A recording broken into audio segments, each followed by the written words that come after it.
আল্লাহ রাব্বুল আলামিন যাকে হেদায়েত করতে চান, যাকে সুপথ দেখাতে চান, ইয়াশরা সাদরাহু লিল ইসলাম, ইসলামের জন্য তার অন্তরকে, তার বক্ষকে আল্লাহ খুলে দেন। ওয়া মান ইউরিদ আন ইউদিল্লাহু ইয়াজআল সাদরাহু দায়ীকান হারাজা।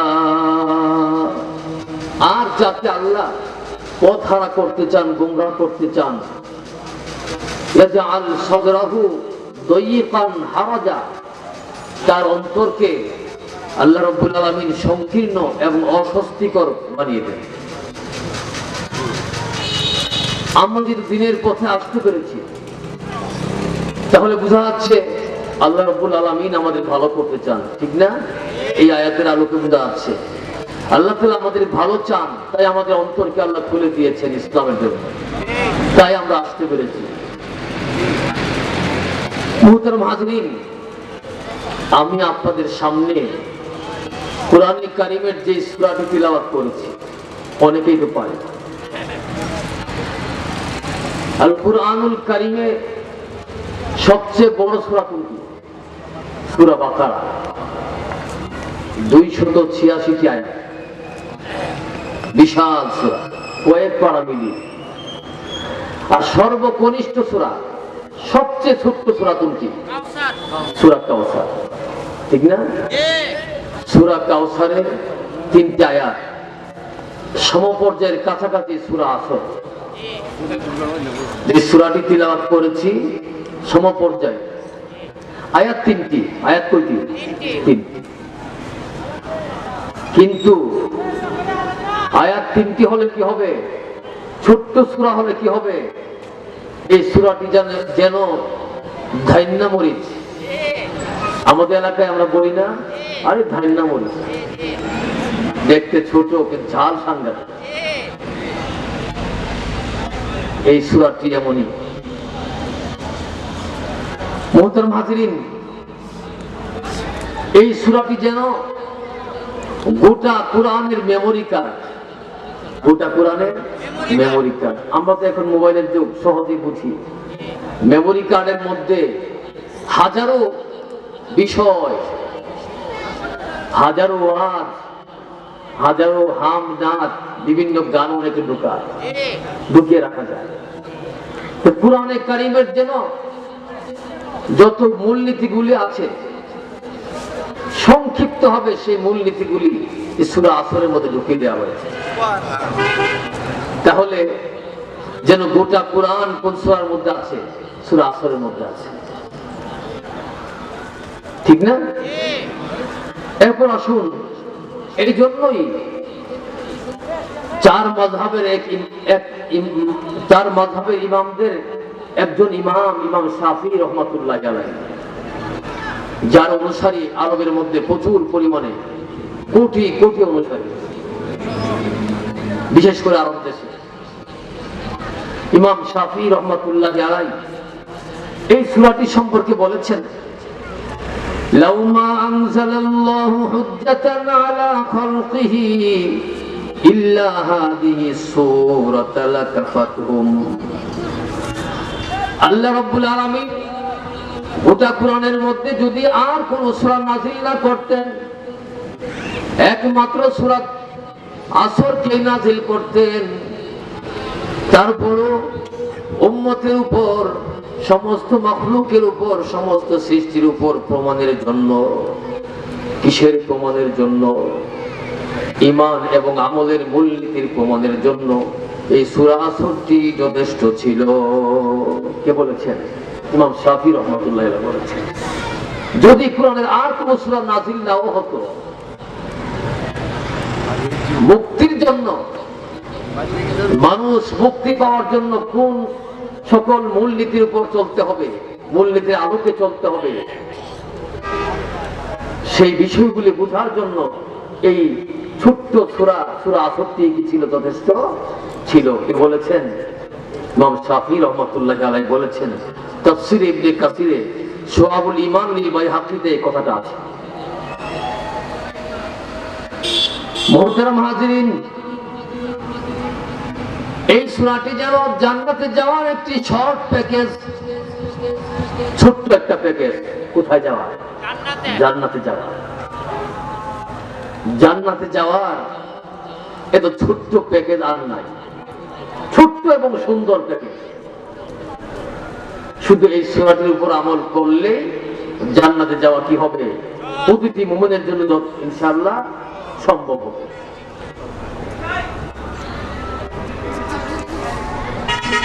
এবার আসুন, এই জন্যই এই সূরাটি যেহেতু জান্নাতে যাওয়ার একটি শর্ট প্যাকেজ, জান্নাতে যাওয়ার একটি মাধ্যম, বড় মাধ্যম, এই সূরাটির উপর আমল করলে, তাই সূরাটি আবার যেন ভুলে না যায় এবং এর উপর যেন আমল চলে আসে।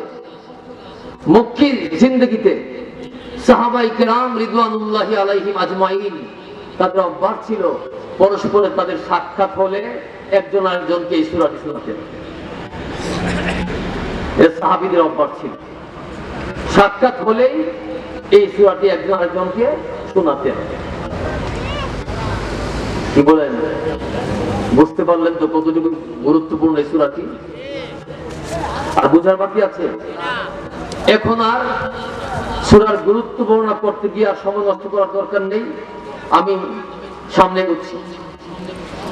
মুহতারাম হাজিরিন, আল্লাহ রাব্বুল আলামিন এই সূরাটির শুরুতেই বলেছেন ওয়াল আসরি, ওয়াল আসর, আসরের কসম।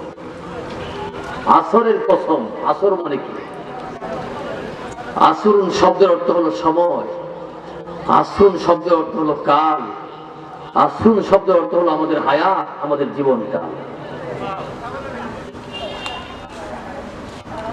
একটি ধরি, আমি যেটা ধরে বিস্তৃত ব্যাখ্যা আছে, আমি যেই অর্থটা ধরে সামনে গিয়ে এগোচ্ছি সেই অর্থটা ধরবো এখন আমাদের হায়াত এবং জীবনকাল। আসল শব্দ তো এই অর্থটাও আছে, ঠিক না? এরপর আসুন, আল্লাহ রাব্বুল আলামিন এই এখানে তো কসম খেয়েছেন, কি খেয়েছেন? ওয়াল আসরি মানে কি? আসরের কসম, আসরের কসম। আমরা তো জানি যে কসম খেতে হয় কার? আল্লাহ। আল্লাহ ছাড়া আর কারো নামে কসম খাওয়া যাবে? আর কারো নামে কসম খাওয়া যাবে না।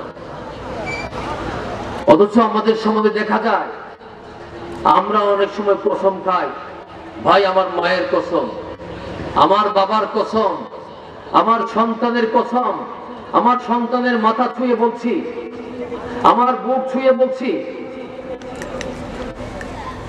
ইত্যাদি বিভিন্ন রকম উদ্ভট কথাবার্তা বলি আমরা। যে সকল কসম খাওয়া হারাম, কি হারাম, এই যে সকল কসমগুলি আমরা খাই আল্লাহর কসম ছাড়া, আল্লাহর নামের কসম ছাড়া, এগুলি কি বলেন? হারাম। আমাদের তো আমল নিয়ে যেতে হবে না, শুধু লোক দেখানোর জন্য মাহফিল করলে হবে, আমল নিয়ে যেতে হবে আমাদের।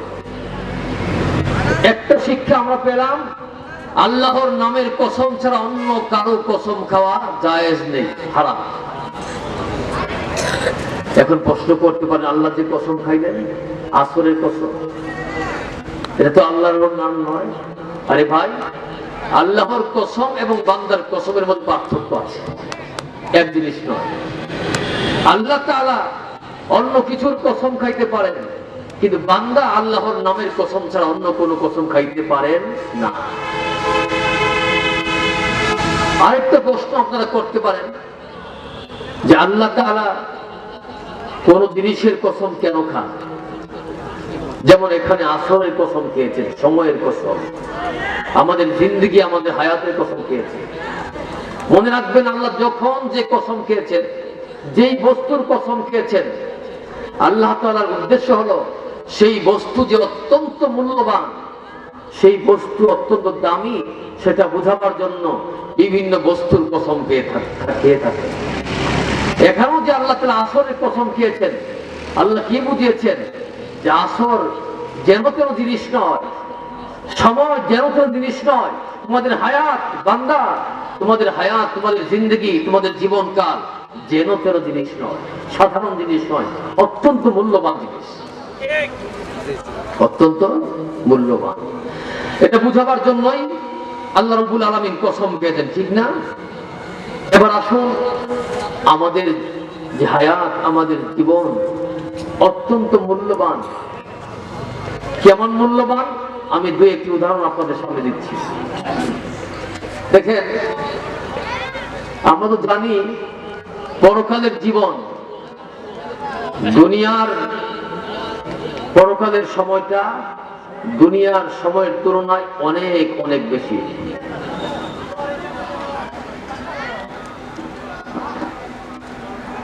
অনেক বেশি, অনেক লম্বা, কিন্তু হিসাব হবে মাত্র একদিন। পরকালের একদিন দুনিয়ার 50,000 বছরের সমান। কত? পরকালের দিন একটি, লম্বা হবে অনেক। কেমন লম্বা হবে? দুনিয়ার 50,000 বছরের সমান। সেই হিসেব যদি আপনি করেন, তাহলে আমাদের দুনিয়াতে আমরা যদি কেহ 100 বছর পাই, তাহলে পরকালের সেই হিসাবে, পরকালের তুলনায় আমি যেন মাত্র 3 সেকেন্ড সময় পাই। কয় সেকেন্ড? না, সেকেন্ড না, মিনিট।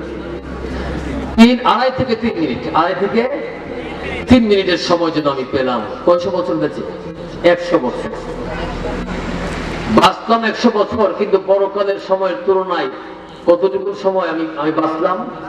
মাত্র 2.5 মিনিট, 2.5 থেকে 3 মিনিট। আমাদের যে ব্যক্তি 50 বছর সময় পেল দুনিয়াতে, 50 বছর বাঁচল, সে পরকালের সময়ের তুলনায় কয় মিনিট বাঁচলো? মাত্র 100 মিনিট। 100 মিনিট। তাহলে আমি শুধু 2.5 মিনিট বাঁচলাম দুনিয়াতে, সময় শুধু 2.5 মিনিট। অথবা যদি 50 বছর আমি হায়াত পেয়ে থাকি, আমার সময় মাত্র, যদি 100 বছর হায়াত পেয়ে থাকি, সময় পেলাম মাত্র 2.5 মিনিট। আর যদি 50 বছর হায়াত পেয়ে থাকি, সময় পেলাম মাত্র 100 মিনিট। এই 100 মিনিটের দাম তো জানেন? এই 100 মিনিটের দাম, শুধু এই 100 মিনিটের দাম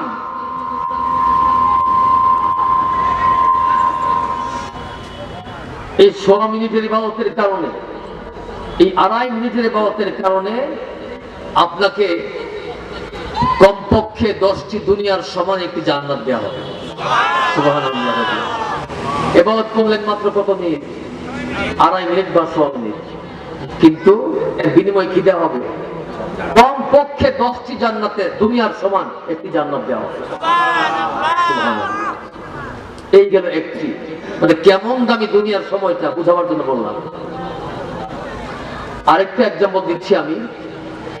দেখেন, আপনি যদি মাত্র একবার সুবহানাল্লাহ পড়েন, অথবা একবার আলহামদুলিল্লাহ পড়েন, পড়ি সবাই, অথবা শুধু একবার লা ইলাহা ইল্লাল্লাহ পড়েন, অথবা শুধু একবার আল্লাহু আকবার পড়েন, রাসূল করিম সাল্লাল্লাহু আলাইহি ওয়াসাল্লাম বলেন, বিশুদ্ধ হাদিস, জান্নাতের মধ্যে একটি জান্নাতি চারা, একটি জান্নাতি গাছ আপনার জন্য রোপণ করা হবে।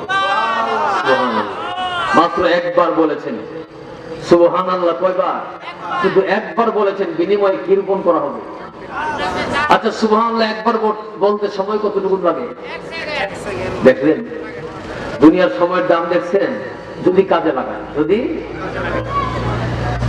এই প্রসঙ্গে আল্লাহর নবী সাল্লাল্লাহু আলাইহি ওয়াসাল্লাম বলেন, তিরমিজি শরীফের হাদিস, ইমাম তিরমিজি রাহিমাহুল্লাহু তাআলা হাদিসটিকে হাসান পর্যায়ের বলেছেন, বিশুদ্ধ হাদিস বলেছেন। আব্দুল্লাহ ইবনে মাসউদ রাদিয়াল্লাহু তাআলা আনহু, হযরত আব্দুল্লাহ ইবনে মাসউদ রাদিয়াল্লাহু তাআলা আনহু থেকে বর্ণিত, তিনি বলেন, ক্বালান নবী সাল্লাল্লাহু আলাইহি ওয়াসাল্লাম, আল্লাহর নবী সাল্লাল্লাহু আলাইহি ওয়াসাল্লাম ফরমান, লাকিতু লাইলাতান উসরিয়া বি, যেই রাতে আমার ইসরা হয়েছিল, যেই রাতে আমার মেরাজ হয়েছিল, সেই মেরাজের রাতে আমি সাক্ষাৎ করলাম ইব্রাহিম খলিলাল্লাহ সাল্লাল্লাহু আলাইহি ওয়াসাল্লাম ইব্রাহিম খলিলুল্লাহর সাথে আই মুহাম্মদুর রাসূলুল্লাহর সাক্ষাৎ হইল। কার সাথে? ইব্রাহিম খলিলুল্লাহর সাথে। রাসূল বলেন ফাকালা ইয়া মুহাম্মদ, তখন ইব্রাহিম আলাইহিস সালাতু ওয়াস সালাম কার সন্তান মুহাম্মদ সাল্লাল্লাহু আলাইহি ওয়াসাল্লামকে বললেন, হে মুহাম্মদ, আকরি উম্মাতাকা মিন্নিস সালাম, আপনার উম্মতকে আমি ইব্রাহিমের পক্ষ থেকে সালাম পৌঁছাবেন, আপনাকে দায়িত্ব দিলাম। ওয়া আখবিরহুম, এবং আপনার উম্মতকে আপনি খবর দিয়ে দিন, আন্নাল জান্নাতা তাইয়্যিবাতুত তুরবাতি, নিশ্চয় জান্নাতের মাটি হবে তাইয়্যিবাতুত তুরবাতি, জান্নাতের মাটি হবে অত্যন্ত উত্তম, অতি উত্তম হবে, অতি পবিত্র হবে। এবং আযাবাতুল মাই, জান্নাতের পানি হবে অত্যন্ত সুমিষ্ট, অত্যন্ত সুমিষ্ট। এবং ওয়া আন্নাহা কিয়াম, এবং জান্নাতটা হবে সমতল। কি হবে? সমতল, উঁচু নিচু পাহাড় পর্বত ইত্যাদি থাকবে না, সমতল হবে। ওয়া আন্না বিলাসাহা সুবহানাল্লাহ ওয়ালহামদুলিল্লাহি ওয়া লা ইলাহা ইল্লাল্লাহু আল্লাহু আকবার। এবং জান্নাতের গাছ হবে কিসের বিনিময়ে? এ মুহাম্মদ, আপনার উম্মতকে আপনি খবরটাও জানিয়ে দিন, জান্নাতে গাছ রোপণ হবে, গাছ লাগানো হবে সুবহানাল্লাহর পরিবর্তে। একবার সুবহানাল্লাহ পড়লে একটি গাছ লাগানো হবে, একবার আলহামদুলিল্লাহ পড়লে একটি গাছ জান্নাতে লাগানো হবে, একবার লা ইলাহা ইল্লাল্লাহ পড়লে জান্নাতে একটি গাছের চারা লাগানো হবে, এবং একবার আল্লাহু আকবার পড়লে জান্নাতের মধ্যে একটি গাছের চারা লাগানো হবে। সুবহানাল্লাহ। চিন্তা করছেন? সময় মাত্র 1 সেকেন্ড, সময় মাত্র। দুনিয়ার হায়াতের দাম বুঝতেছি তোমরা? দুনিয়ার জিন্দেগি, দুনিয়ার সময়ের দাম কত দামি, কিন্তু সেই সময়গুলিকে আমরা ক্ষেপণ করছি অনর্থক কাজে, অনর্থক কাজে, গুনাহের কাজে, অনর্থক কাজে আমরা ক্ষেপণ করছি, সময় নষ্ট করছি। আফসোস হবে, দুনিয়াতেও আফসোস হবে, পরকালে তো আফসোস হবেই। দুনিয়াতেও এমন একটা সময় আসছে যখন আমাদের হাতের অঙ্গুলি আমাদের চাবাইতে মনে চায়, আমরা আঙ্গুল কামড়াবো, এমন একটা সময় আমরা আফসোস করবো। আমরা আফসোস, ভাই সময় কার জন্য অপেক্ষা করে? আমরা পড়েছি time and tide wait for না, সময় এবং স্রোত কার জন্য অপেক্ষা করে না। বুঝি, মুখে পড়ি আমরা, কিন্তু আমল নাই। চিন্তা করি না আমরা, ভেবে দেখি না, আর আমি করছি কি? আমার সময়টা চলে যাচ্ছে, যে সময়গুলি চলে গিয়েছে সেগুলি তো আর কোনোদিন ফিরে আসবে না, একটি বার চিন্তা করি না। মুহতারাম হাজিরিন, ইমাম ফখরুদ্দিন রাজি রাহিমাহুল্লাহ তাআলা তাফসীরে কাবীরে বলেন সূরা আসর সম্পর্কে, ওয়াল আসরি, এই শব্দের ব্যাখ্যা ইমাম ফখরুদ্দিন রাজি রাহিমাহুল্লাহ তাআলা বলেন, কাদ ফাহিমতু মানা হাদিহি সূরা, আমি এই সূরা আসরের অর্থ বুঝেছি। মিন কাউলি বাইঈ সালজি, একজন বড় বিক্রেতার কাছ থেকে ফিস সুক, বাজারে একজন বড় বিক্রেতা বরফ বিক্রি করছিল আর একটি কথা বলছিল। সেই কথা শুনে শোনার সাথে সাথে আমার সূরা আসরের কথা মনে হয়ে গেল, যে সূরা আসরের মধ্যে তো আল্লাহ তাআলা সেই কথাটাই বলেছেন। শুনবেন বরফ বিক্রেতা কি বলছিল? বরফ বিক্রেতা বলছিল, ইরহামু মাইয়াযুবু রাসুমালিহি। সে বরফ বিক্রি করছিল, তার বরফগুলি গলে যাচ্ছিল, কিন্তু কাস্টমার বেশি হচ্ছিল না। তখন সে ডেকে ডেকে বলছিল, ভাই ইরহামু মান, তোমরা এমন ব্যক্তির উপর রহম করো, ইয়াযুবু রাসুমালিহি, যার মূলধন গলে গলে নিঃশেষ হয়ে যাচ্ছে, যার মূলধন গলে গলে নিঃশেষ হয়ে যাচ্ছে, ওই ব্যক্তির উপর তোমরা রহম করো। অর্থাৎ আমার বরফ গলে গলে শেষ হয়ে যাচ্ছে, আমার উপর রহম করো ভাই, আমার বরফগুলি তোমরা কিনে নিয়ে যাও।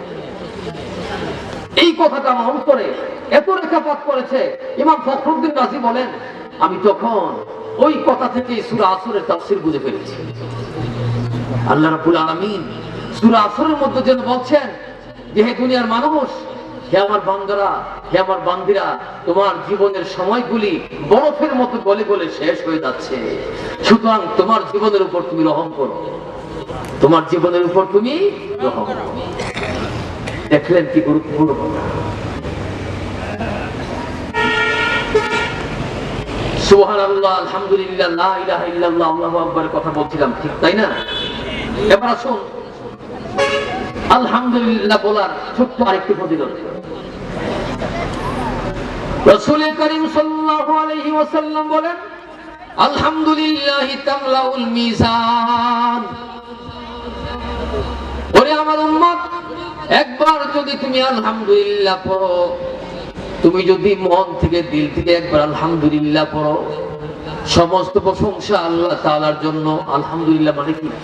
আলহামদু, সকল প্রশংসা লিল্লাহ, আল্লাহর জন্য। এই কথাটি যদি তুমি অন্তর থেকে বলো, তামলাউল মিজান, এর সওয়াব এত বিশাল পরিমাণে আল্লাহ তাআলা তোমাকে দান করবেন যে মিজানের পাল্লা নেকির দ্বারা ভরপুর হয়ে যাবে। সুবহানাল্লাহ, একবার আলহামদুলিল্লাহ পড়ো। এমনি ভাবে রাসূল বলেন, সুবহানাল্লাহি ওয়ালহামদুলিল্লাহি তামলান মা বাইনাস সামাওয়াতি ওয়াল আরদ। মুসলিম শরীফের হাদিস। রাসূল বলেন, একবার যদি সুবহানাল্লাহ পড়ো, উম্মত একবার যদি সুবহানাল্লাহ পড়ো এবং আলহামদুলিল্লাহ পড়ো, সুবহানাল্লাহ এবং আলহামদুলিল্লাহ যদি পড়ো, তামলান মা বাইনাস সামাওয়াতি ওয়াল আরদ, আসমান সমূহ এবং জমিনের মধ্যে যেই পরিমাণ ফারাক রয়েছে, যেই পরিমাণ শূন্য রয়েছে, ফাঁকা জায়গা রয়েছে, রাসূল বলেন সুবহানাল্লাহ এবং আলহামদুলিল্লাহ পড়ার দ্বারা আসমান জমিনের মধ্যকার সকল সম্পূর্ণ ফাঁকা জায়গাগুলি ভরপুর হয়ে যায় নেকির দ্বারা। সুবহানাল্লাহ। আসমান থেকে জমিন, কি বলেন? আসমান দেখি আমরা? আসমান তো বিজ্ঞানীরা খুঁজেই পায় না, বরং আকাশ, তার আকাশ বলেন কাকে? উপরে যতটুকু দৃষ্টি যায়, ততটুকু সীমানা, যতটুকু দেখা যায়, ওই উপরের অংশকে তার আকাশ বলে। কিন্তু কুরআন এবং হাদিসে যে আসমানের কথা বলা হয়েছে, ওই আসমান কেউ খুঁজে পায়নি এবং পাবেও না, ঠিক না? মুহতারাম হাজরিন, আমি বলছিলাম সূরা আসর এর তাফসীর সম্পর্কে বলছিলাম। শুরুতে আল্লাহ কি বলেছেন? ওয়াল আসর, আসরের কসম করে বলেছেন, আসরের শপথ করেছেন, সময়ের শপথ করেছেন। আল্লাহ তাআলা আমাদের জীবনের হায়াত, আমাদের জিন্দেগির কসম করে বলেছেন। কেন জিন্দেগির কসম করেছেন? আশা করি আমরা বুঝতে পেরেছি জিন্দেগি কত দামি, আমাদের হায়াত কত দামি, আমাদের সময়গুলি কত দামি। আশা করি বুঝতে পেরেছি আমরা, কি বলেন? এই জন্যই তো রাসূল কারীম সাল্লাল্লাহু আলাইহি ওয়াসাল্লাম অন্য আরেক হাদিসে বলেন, ইগতানিম হায়াতাকা ক্বাবলা মাউতিক। ওরে উম্মত, ইগতানিম হায়াতাকা, তোমার হায়াতকে, তোমার জিন্দেগির সময়টাকে তুমি গনিমত মনে করো, ক্বাবলা মাউতিক, তোমার মৃত্যু চলে আসার আগেই। তোমার মৃত্যু চলে আসার আগে তোমার জীবনের প্রতিটি মুহূর্ত, প্রতিটি সময়কে তুমি গনিমত মনে করো। কি মনে করো? গনিমত। গনিমতের মান, গনিমত বললেন কেন? গনিমত এমন জিনিস যেটা মানুষ দেখলে লুফে নিতে চায়। আরে ভাই, এটা গনিমত, আমাদের জন্য কি গনিমত? এটা থেকে মাহরুম হওয়া যাবে না, যে কোনো হক দিতে হবে। রাসূল বলতেছেন, তোমার হায়াতের সময়গুলিকে তুমি গনিমত মনে করো, যে কোনো ভাবেই তুমি হায়াতের সময়গুলি কাজে লাগাও। গনিমত যদি তুমি পেয়ে যাও, ধন সম্পদ যদি পেয়ে যাও, মাটির নিচে তুমি স্বর্ণ পেয়ে গিয়েছো, গনিমত। মাটির নিচে রূপা পেয়েছো, মাটির নিচে গ্যাস পেয়েছো, তেল পেয়েছো, এগুলি সব আমাদের জন্য গনিমত। এগুলি কাজে লাগাবার জন্য আমরা পাগল পারা হয়ে যাই, ঠিক কিনা? ঠিক তেমনি হবে তোমার হায়াতের জিন্দেগি, তোমার হায়াত, তোমার জিন্দেগির সময় তোমার জন্য গনিমত। সেই সময়গুলি কাজে লাগাবার জন্য তুমি পাগল হয়ে যাও, তাহলে তুমি হবে প্রকৃত মুমিন, ঠিক কিনা? মুহতারাম হাজিরিন, আল্লাহ রাব্বুল আলামিন সূরা আসরের শুরুতে আসরের কসম খেয়ে গুরুত্বপূর্ণ বিষয়টার কসম খেয়ে বলছেন যে বান্দা শোনো, যেহেতু আসরের কসম খেয়ে বলছি, সামনে যে কথাগুলি আসবে সেই কথাগুলি অত্যন্ত মূল্যবান, অত্যন্ত দামি, মনে রেখো। কথাগুলি কি? আল্লাহ বলছেন ইন্নাল ইনসানা লাফি খুসর, নিশ্চয় মানুষ লাফি খুসরিন, নিশ্চয় ক্ষতির মধ্যে রয়েছে। মানুষ ক্ষতির মধ্যে পড়ে আছে। নরমালি সাধারণত মানুষ ক্ষতির মধ্যে পড়ে আছে। সবচেয়ে বড় যে সকল ক্ষতির মধ্যে আমরা পড়ে আছি, যে সকল জিনিসগুলি আমাদের ক্ষতির কারণ, এর মধ্যে বড় একটা ক্ষতির কারণ কি জানেন? এর মধ্যে বড় একটা ক্ষতির কারণ হলো আল্লাহ রাব্বুল আলামিন বলেন সূরা বাকারায়, আফাতুমিনুনা বিবাদিল কিতাবি ওয়া তাকফুরুনা বিবাদ, তোমরা কি আমার কিতাবের কিছু অংশের প্রতি মানবে এবং কিছু অংশ তোমরা অস্বীকার করবে? অনেকে সরাসরি মুখ দিয়ে অস্বীকার করে, অনেকে কাজে কর্মে অস্বীকার করে। কি বলেন? আপনি যদি নামাজ না পড়েন, হয়তো মুখে আপনি নামাজকে অস্বীকার করলেন না, কিন্তু কাজে কর্মে কি করলেন? অস্বীকার করলেন। অস্বীকার করার মতোই। আপনি রোজা রাখেন না, যদি মুখে অস্বীকার করেন ঈমান তো শেষ। নামাজ যদি মুখে অস্বীকার করেন বা নামাজ দিয়ে ঠাট্টা করেন, ঈমান থাকবে? সাথে সাথে ঈমান শেষ, আপনি বেঈমান হয়ে যাবেন। এমনি হবে ইসলামের যে কোনো জিনিস, ইসলামের যে কোনো বিষয় নিয়ে যেগুলি আল্লাহ তাআলা কর্তৃক নির্ধারিত, রাসূল কর্তৃক নির্ধারিত যে কোনো বিষয় নিয়ে আপনি ঠাট্টা করলে ঈমান থাকবে না।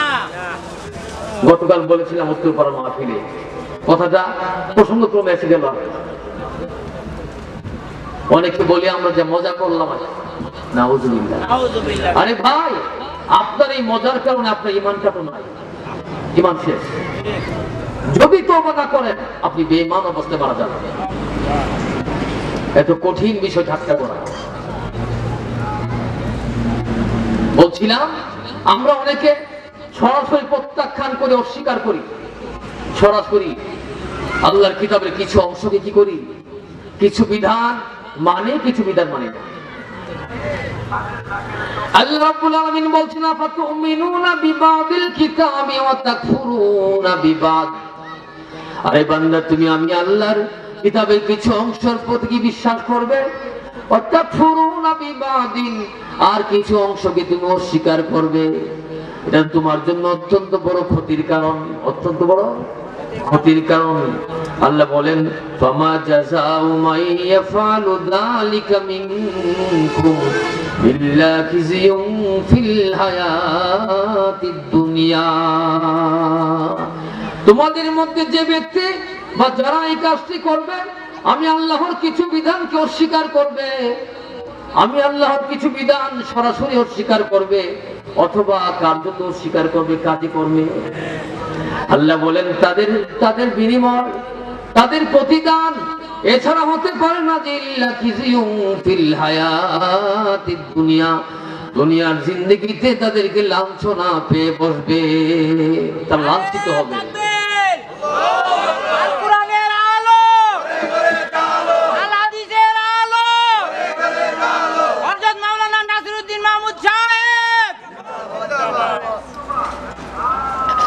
সম্মানিত উপস্থিতি, বলছিলাম আল্লাহ তাআলা বলতেছেন যে এর প্রতিদানে, এর বিনিময়ে অস্বীকার করার কারণে, সরাসরি মুখে হোক বা কাজে কর্মে হোক অস্বীকার করার কারণে তার বিনিময় কি দিবেন আল্লাহ তাআলা? তার শাস্তি কি দেবেন? ইল্লা খিজিউম ফিল হায়াতিদ দুনিয়া, দুনিয়ার জিন্দেগিতে অপদস্থতা এবং লাঞ্ছনা তাকে পেয়ে বসবে। হচ্ছে না অনেক মানুষ অপদস্থ হচ্ছে, অনেক মানুষ লাঞ্ছিত হচ্ছে। আমাদের এদিক দিয়ে ইন্ডিয়া থেকে অনেক বড়ি পাচার হয় না, অনেক নেশা দ্রব্য পাচার হয় না, যার বিরুদ্ধে আমি শুনেছি 3 লাখ বাসী অনেকেই রুখে দাঁড়িয়েছে। আলহামদুলিল্লাহ, তাদেরকে অন্তঃস্থল থেকে ধন্যবাদ জানাই। অনেকে রুখে দাঁড়িয়েছে। যদি জেনে শুনে, আমরা হয়তো মদকে হালাল বলি না, হালাল বললে তো সাথে সাথে শেষ। নেশা দ্রব্যকে আমরা হালাল বলি না, সাথে সাথে ঈমান চলে যাবে।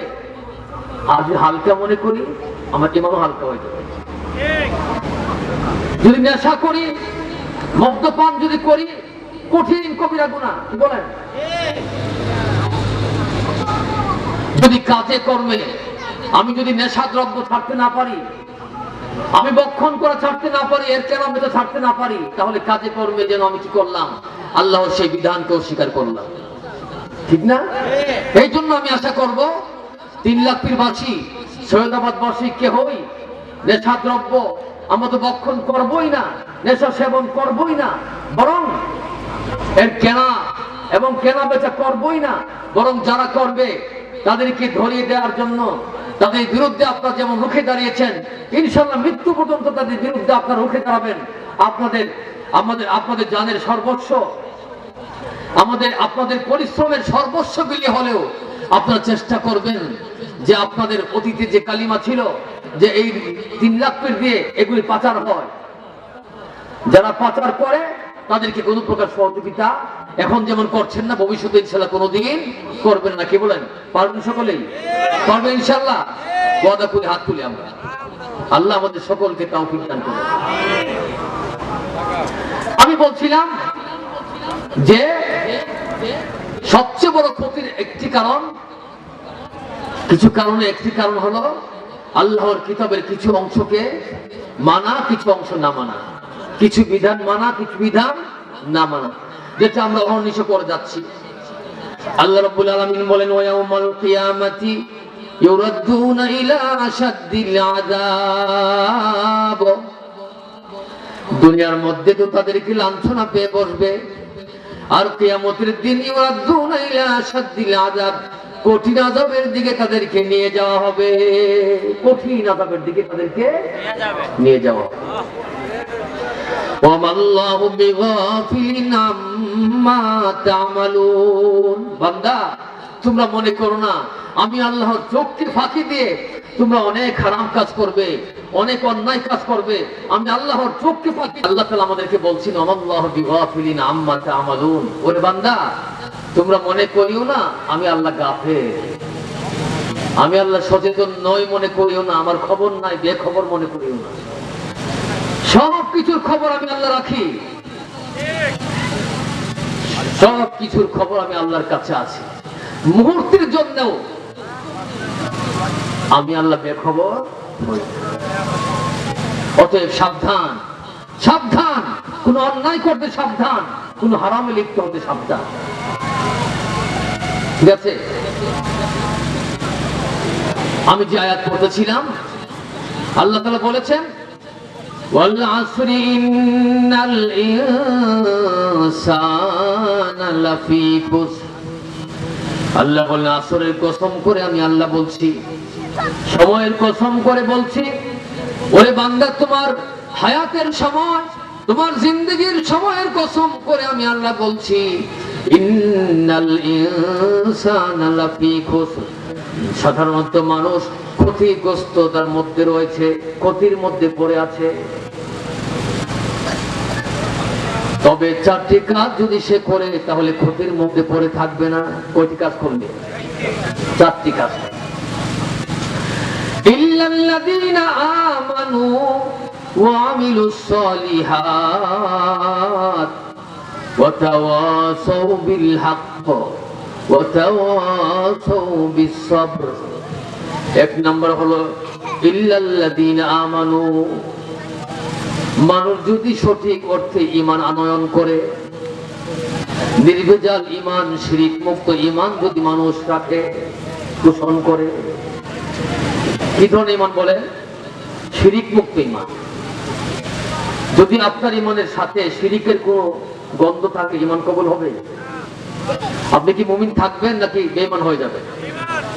এই জন্য মুফাসসিরিনে কেরাম, মুহাদ্দিসিনে কেরাম লিখেন, কোরআন ও হাদিসের আলোকেই বলেছেন, ইল্লাল্লাযীনা আমানু, যারা ঈমান আনবে। কেমন ঈমান? অন্য আয়াত থেকে বোঝা যায়, অন্য হাদিস থেকে বোঝা যায় শিরক মুক্ত ঈমান। তাহলে সে ক্ষতির মধ্যে থাকবে না। এক নম্বর, যদি এই শর্তটা পাওয়া যায়। এক নম্বর কি বললাম বলেন? শিরক মুক্ত ঈমান। এই বিষয়ে সূরা আনআমের মধ্যে আল্লাহ তাআলা বলেন, ওয়াল্লাযীনা আমানু ওয়া লাম ইয়ালবিসু ঈমানাহুম বিযুলম। ওয়াল্লাযীনা আমানু, যারা ঈমান আনবে, ওয়া লাম ইয়ালবিসু ঈমানাহুম বিযুলমিন, এবং যারা তাদের ঈমানকে যারা কলুষিত করবে না, ঈমানকে যারা নাপাক করবে না, বিযুলমিন, জুলুম দ্বারা। এখানে জুলুমের অর্থ কি? রাসূল করিম সাল্লাল্লাহু আলাইহি ওয়াসাল্লাম বলেছেন, এখানে জুলুম দিয়ে শিরককে বোঝানো হয়েছে। তাহলে অর্থ কি দাঁড়ালো? অর্থ দাঁড়ালো আল্লাযীনা আমানু, যারা ঈমান আনবে, ওয়া লাম ইয়ালবিসু ঈমানাহুম বিযুলমিন, এবং তাদের ঈমানকে শিরক দ্বারা কলুষিত করবে না। আল্লাহ বলেন, উলাইকা লাহুমুল আমনু ওয়া হুম মুহতাদুন, তাদের জন্য রয়েছে আমি আল্লাহ প্রদত্ত নিরাপত্তা, শান্তি, এবং ওয়া হুম মুহতাদুন, এবং তারাই হলো সঠিক পথের দিশারি, সঠিক পথ প্রাপ্ত ওই সকল লোকেরাই যারা নির্ভেজাল ঈমান পোষণ করবে এবং যার সাথে কি থাকবে না? শিরক থাকবে না। তারাই কি? তাদের জন্য কি রয়েছে? আমি আল্লাহর পক্ষ থেকে, উলাইকা লাহুমুল আমনু, তাদের জন্য রয়েছে আমি আল্লাহর পক্ষ থেকে আমনু, আমান, নিরাপত্তা এবং শান্তি, সুখ শান্তি। সুবহানাল্লাহি ওয়া বিহামদিহি। এবং উলাইকা হুমুল মুহতাদুন, আল্লাহ বলেন তারাই হলো সঠিক পথের পথিক, সঠিক পথে তারা আছে। কথা বুঝতে পারছি আমরা? গেল। এরপর আসুন, আমি সংক্ষেপে বলছি। আচ্ছা, শিরকের কথা আসছে বিদায় আমি সংক্ষেপে বলছি। আমরা যে শিরকে আকবার, শিরকে আকবার, বড় শিরক বলতে আমরা কি বুঝি? বড় শিরক বলতে বুঝি আল্লাহর ইবাদতে কাউকে শরীক করা। হয়তো গতকাল আমার বয়ান অনেকে শুনেননি, যারা শুনেননি তাদের জন্য বলছি, অত্যন্ত গুরুত্বপূর্ণ বিষয়। যে শিরকের কারণে আমি বেঈমান হয়ে যাব, আমার ঈমানটা থাকবে না, সেই শিরকটা চিনতে হবে না? চিনতে হবে তো। সেই শিরকটা কি? সেই শিরকটা হলো ইবাদতের ক্ষেত্রে আল্লাহর সাথে কাউকে শরীক করা। আমরা যে নামাজ পড়ি, নামাজের মধ্যে সিজদা করি না? অনেককে দেখা যায় সিজদা করে পীরের পায়ে, মাজারে গিয়ে সিজদা করে, পীরের পায়ে সিজদা করে। সিজদা কি ইবাদত না বলেন? সিজদা ইবাদত কিনা বলেন? সকল আইম্মায়ে কেরাম, পৃথিবীর সকল মুজতাহিদিন, সকল ইমামগণ, সকল মুফাসসিরগণ এবং সকল মুহাদ্দিস, সকলের ঐকমত্যে সকলেই বলেছেন ইবাদতের ক্ষেত্রে যদি আল্লাহর সাথে কাউকে শরীক করা হয়, এটা শিরকে আকবার। তাহলে আপনি যে বা যারা মাজারে গিয়ে সিজদা করলো, ইবাদতে শরীক করলো কার সাথে? মাজারকে শরীক করলো, মাজারওয়ালাকে শরীক করলো আল্লাহর সাথে ইবাদতের ক্ষেত্রে। পীরকে সিজদা করলো, ইবাদতের ক্ষেত্রে আল্লাহর সাথে শরীক করলো, তাহলে ঈমান থাকবে না যাবে? পরিষ্কার ঈমান চলে যাবে। এরপরে আসুন, মান্নত যে আমরা করি, মান্নত করি না? মান্নত একমাত্র কার নামে হবে? আল্লাহর নামে। মান্নত যদি অন্য কারো নামে করি, মান্নত একটা ইবাদত। মান্নত কি? ইবাদত। এটা যদি অন্য কারো নামে করি, শিরক হবে। কুরবানি কি ইবাদত না? কুরবানি ইবাদত। কোন পশু জবাই করতে হলে একমাত্র আল্লাহর নামেই জবাই করতে হবে। কোন পশু যদি অন্য কারো নামে জবাই করি, তাহলে ইবাদতের ক্ষেত্রে আল্লাহর সাথে কি করলাম? শরীক করলাম, শিরক হয়ে গেল। এমনি হবে চাওয়া। আল্লাহ চাইতে বলেছেন যে আমি আল্লাহর কাছে চাও, পরিষ্কার ভাষায় আল্লাহ বলেছেন, বলে বান্দা আমি আল্লাহর কাছে চাও। যেগুলি আমি আল্লাহ ছাড়া কেউ দেওয়ার ক্ষমতা রাখে না, ওই সকল বিষয়গুলি। একটা হলো তুমি সাহায্য চাইলে কারো কাছে, এমনিতেই সাময়িক সাহায্য।